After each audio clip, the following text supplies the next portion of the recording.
Pertussis o whooping cough outbreak idineklara na rin sa Iloilo City kasunod ng pagdami ng mga kaso nito sa lungsod.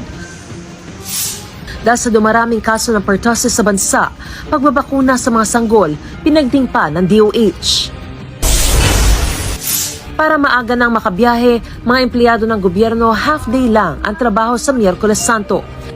Pero mga ahensya na may kinalaman sa basic at health services, disaster response, tuloy ang operasyon.